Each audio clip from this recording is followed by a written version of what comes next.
Osteo Striga. So to quickly review this gun, holy shit, it's insane. Yes, go use it.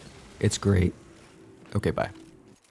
For my actual thoughts on it, Osteo Striga is an exotic submachine gun that you get if you pre-ordered the deluxe edition of Destiny 2, The Witch Queen. I'm not going to really go into that. That's probably its biggest con though, is that not everyone can use it. But in order to get this weapon, after you beat the campaign, you have to go to the relic and craft it there. The craft of it is pretty cheap, if I remember right.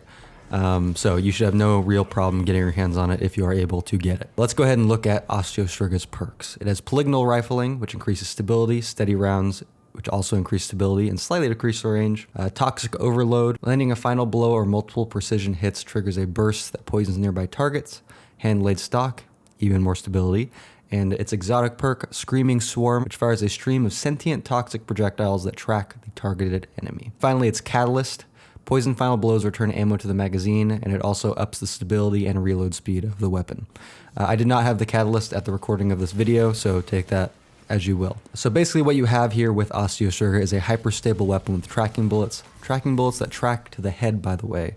Yes, they track for precision damage, not just to the body, which is nuts. You do have a slightly decreased range, but I didn't really notice it myself when I was using it, and at times I was killing people at like auto rifle range or maybe just below it, which is pretty also nuts. I'm going to say that a lot in this video, by the way. This gun is nuts, or it's insane, or it's holy shit, it's good, things like that. You can spray this weapon hip-fired, which I would recommend really only in super close encounters, but for most, I would recommend ADSing, as the tracking of the rounds can get a little weird if you're not ADSing or your enemy isn't super close to you. And the projectiles are probably the best and worst parts of this gun.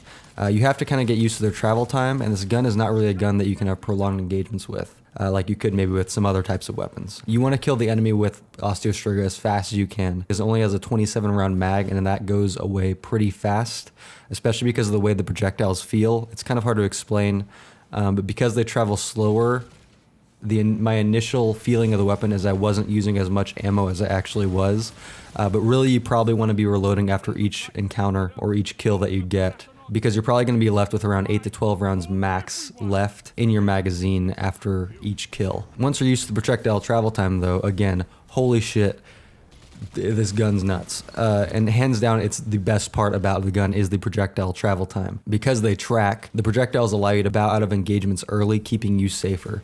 I can't tell you the number of times I would fire and then duck back around the cover I was firing from, only to have my enemy die as I'm already running off to my next encounter. That is another thing as well. Cover usage with this gun, as with most guns, if not all of them, is important.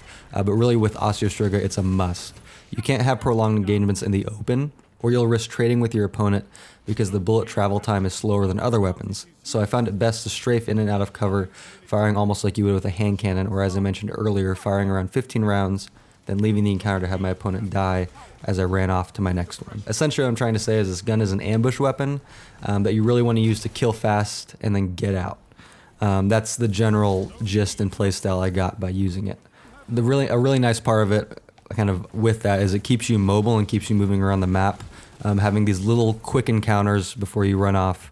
And be very aware of your health in these encounters, because especially if you're used to firing other weapons where the rounds hit pretty instantaneously, you really want to not get too stuck in, because that's how you get those trades I was talking about. I found that Osteo Striga is well paired best with a sniper rifle or some other longer range weapon, whether that's a pulse or a scout. But if you don't like sniping or those kinds of weapons, it would still pair great with a hand cannon, as hand cannons are kind of like, good everywhere, really. And if you want to use a shotgun with it, you can as well. And if you want to be super aggressive, that's fine too.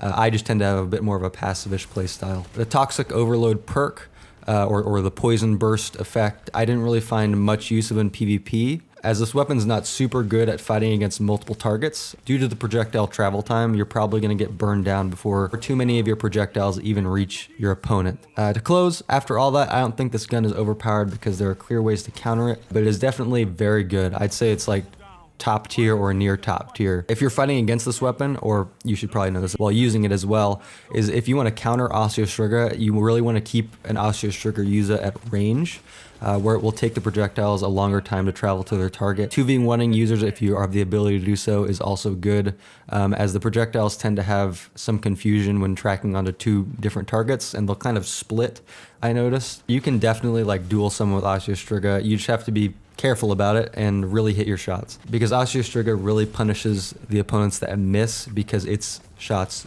don't. Osteo Striga is a very offensive gun, so you really have to have a really good, equally good offense to counter it, or a good defense, and really counter it with your movement by backing up and really controlling the pace of the counter against Osteo Striga if you want to beat it. That's my review of this weapon. If you liked it, please leave a like. A subscription would also be appreciated, and I'll see you in the next one.